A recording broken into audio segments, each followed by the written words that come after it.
The click of the front door lock echoed through the house, sharp and final, like a warning that came too late. Emily Carter's breath caught in her chest. Time seemed to stop, stretching the space between one heartbeat and the next. Just seconds ago, the world had felt quiet and strangely warm. Now it felt exposed. Emily hadn't planned for this day to matter. It was supposed to be ordinary, forgettable, just another afternoon in her quiet suburban Chicago home. The kind of day that blended into all the others. But ordinary days are often the ones that change everything. Emily had been married to Daniel Carter for 12 years. Daniel was steady, respected, reliable. An architect with a calm voice and a structured mind. He built buildings for a living and expected life to follow similar blueprints. Their marriage had once felt the same way, strong, planned, and safe. But lately, the silence between them had grown heavy. They still shared a home, still shared meals, still slept under the same roof. Yet something essential had slipped away. Conversations ended too soon. Touch felt polite instead of meaningful. Emily often felt like she was living beside her own life, watching it instead of feeling it. That afternoon, she had been standing in the kitchen when the doorbell rang. She hadn't expected anyone, but when she opened the door and saw Mark Reynolds, she smiled out of habit. Mark was Daniel's friend, one of the few people who had been around since the early days of their marriage. He had helped them move into this house years ago. He had toasted their anniversaries. He was familiar, safe, and trusted. "Daniel asked me to stop by," Mark said. "He said the cabinet under the sink is leaking again." Emily laughed softly. "Of course it is. Come in." Mark stepped inside, carrying a small toolbox. He looked the same as always, tall, relaxed, with a smile that came easily. But there was something different in the way he looked at her, something Emily noticed without understanding why. They walked into the kitchen, and Mark knelt down to inspect the cabinet. Emily leaned against the counter, watching him work. At first, the conversation stayed light. Small talk about the weather, about traffic, about how fast the year was going. Then Mark stood up and wiped his hands on a cloth. "Daniel, working late again?" he asked. Emily nodded. "Most nights." There was no bitterness in her voice, just truth. Mark hesitated, then said, "That can't be easy." The words were simple, but the way he said them made Emily pause. It had been a long time since someone noticed how things felt instead of how they looked. "It's fine," she said quickly, though even she could hear the lie in her own voice. Mark didn't push. He just leaned against the counter across from her. The space between them felt smaller now. They started talking about work, then about memories from years ago.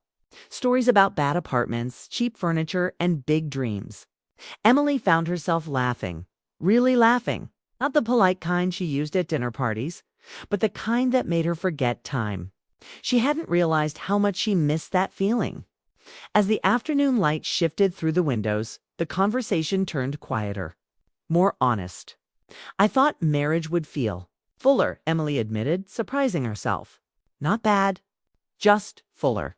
Mark listened. He didn't interrupt or try to fix anything. He just listened. "I get that," he said. "Life gets busy. People forget to check in with each other." Emily looked at him then, really looked at him. His expression wasn't judgmental. It wasn't curious. It was understanding. That was the moment things changed. Not suddenly.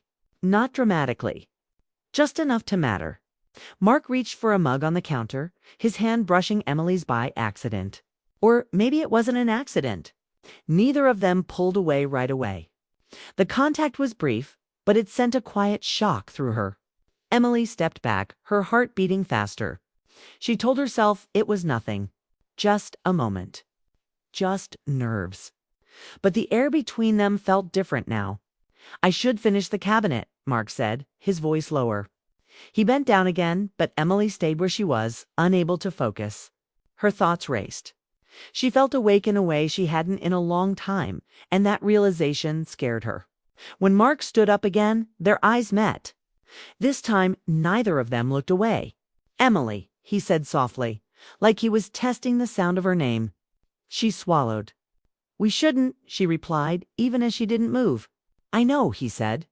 But knowing didn't stop them from standing there, close enough to feel each other's presence, close enough to hear each other breathe. Mark lifted his hand, hesitating, giving her time to step away. Emily didn't. His fingers touched her hand, gentle and unsure. There was no rush, no heat, no reckless movement. Just a shared moment filled with emotions neither of them had planned to feel. This wasn't about desire. It was about being seen. Emily felt tears sting her eyes, not from happiness, but from the weight of what she was risking. She thought of Daniel, of their life, of the years that had led her here. She opened her mouth to speak. That was when the lock turned. The sound was unmistakable. Mark pulled his hand back instantly. Emily's heart slammed against her ribs as she turned toward the hallway. The front door opened and Daniel stepped inside. He looked tired. His jacket was slung over his arm. His phone was still in his hand. He paused when he saw them standing in the kitchen, too far apart to be casual, too close to be nothing. Daniel's eyes moved from Emily to Mark. The room felt frozen. No one spoke. Emily could feel the blood rushing in her ears. She wanted to explain, to say something, anything, but the words tangled in her throat. Mark straightened, his face pale. Daniel, he said, his voice tight. Daniel didn't respond right away. He set his jacket down slowly, his movements careful and controlled. What's going on? Daniel asked. The question was calm, but his eyes searched their faces, already sensing the answer. Emily took a step forward. I can explain, she said, though she wasn't sure she could. Daniel looked at her then, really looked at her. And something shifted in his expression. Hurt, confusion, a quiet kind of shock. Mark cleared his throat. I was just fixing the cabinet. Daniel glanced toward the sink, then back at them. He didn't call anyone a liar. He didn't raise his voice. He didn't need to. I didn't expect you home so early, Emily said, her voice shaking. Neither did I, Daniel replied. The silence stretched again, heavy and uncomfortable. Mark stepped back.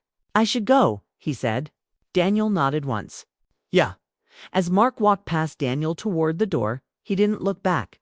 The door closed behind him with a soft click that felt louder than a slam. Emily and Daniel stood alone in the kitchen.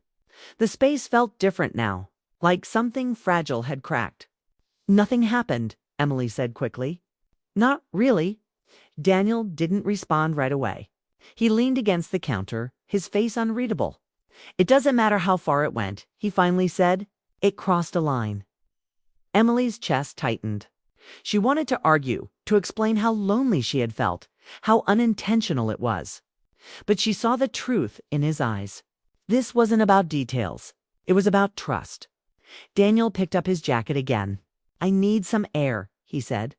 He walked toward the hallway, leaving Emily alone with the ticking clock and the weight of what she had just done. She sank into a chair, her hands trembling. The house felt too quiet to still. Just hours ago, she had felt alive. Now she felt exposed, uncertain, and afraid. She stared at the front door, knowing that one small moment had changed everything, and that whatever came next would never be simple again. The house felt different the moment the door clicked shut behind Mark. Silence had never been so heavy. Emily stood frozen, staring at the floor, her hands trembling. The ordinary walls of her Chicago home suddenly felt like a courtroom, every corner judging her, every shadow accusing. She wanted to speak, to explain, but the words felt weak, meaningless. All she could hear was her own heartbeat, loud and irregular, matching the fear that had settled deep in her chest. Daniel didn't say anything either. He didn't shout, he didn't storm. He simply leaned against the counter, his expression calm but unreadable, a quiet storm behind his eyes. Emily had always loved that steadiness in him, but now it felt like a wall she couldn't climb. Her throat was tight. The air between them was charged, a mixture of anger, disbelief, and sadness. Finally, she found her voice, though it barely reached his ears. It wasn't planned, she said. I didn't mean for anything to happen. Daniel's eyes didn't soften. He didn't speak. He simply studied her, like he was trying to find the part of her that had once been so familiar. Emily's chest ached under his gaze. She realized how much she had taken him for granted. How long she had ignored the quiet loneliness that had built between them. Daniel walked toward the living room, each step measured, deliberate. "I need some time," he said quietly.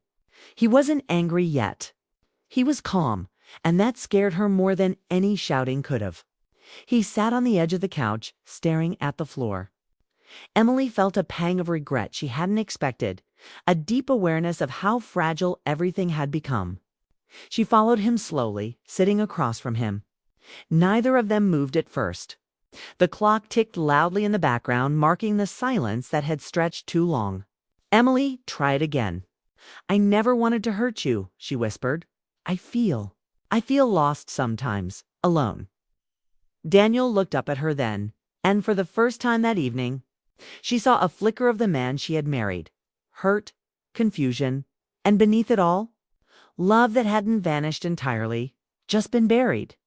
"I know you feel that way," he said, "but we've crossed a line. This can't just be ignored."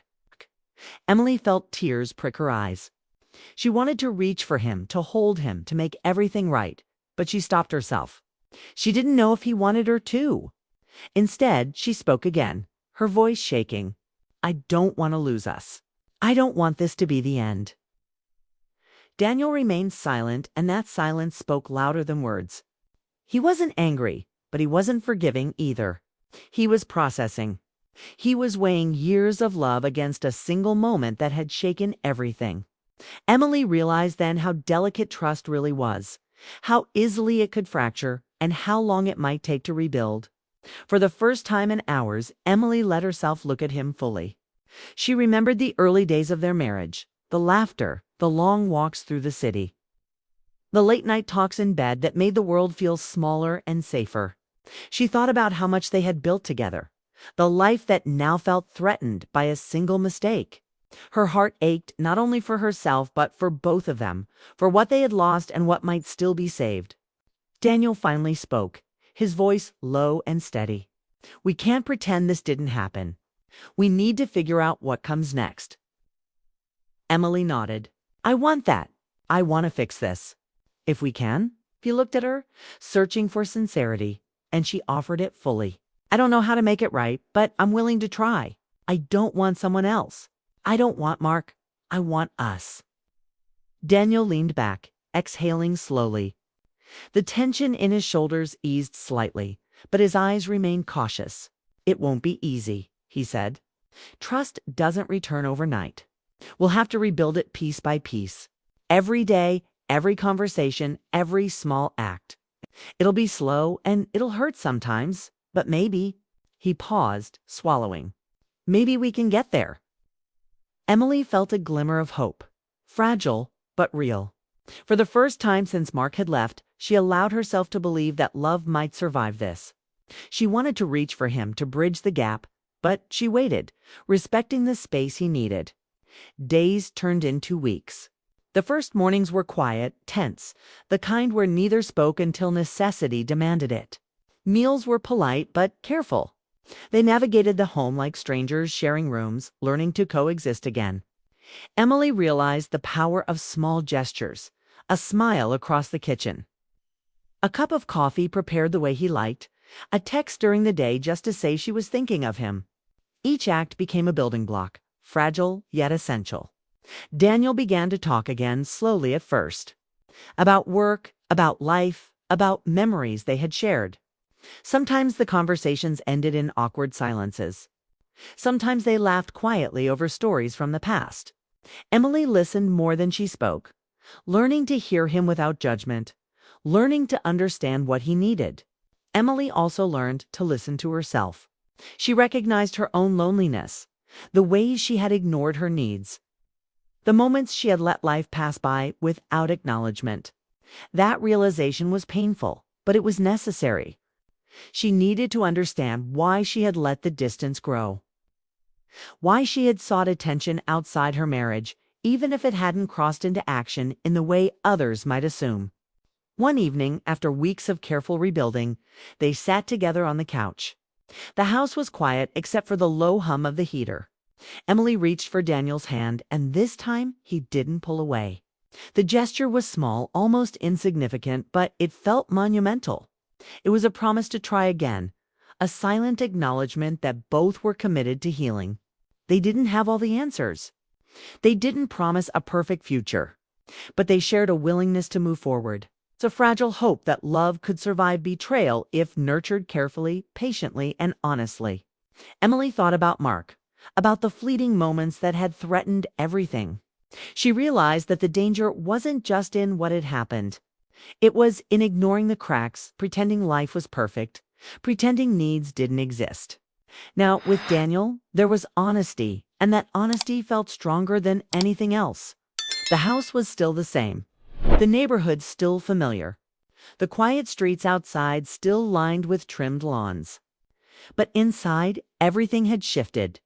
Emily and Daniel had faced the fragility of their bond. And they were beginning to rebuild it together, slowly, piece by piece. Sometimes, late at night, Emily would lie awake, remembering the moment before the door opened, the moment she had felt seen by someone else. And yet, she no longer felt guilt in a way that paralyzed her. Instead, she felt clarity. She understood what mattered most, and it wasn't the fleeting attention of another. It was the slow, steady work of love, trust, and commitment with the man who had been by her side through years of life she could never get back.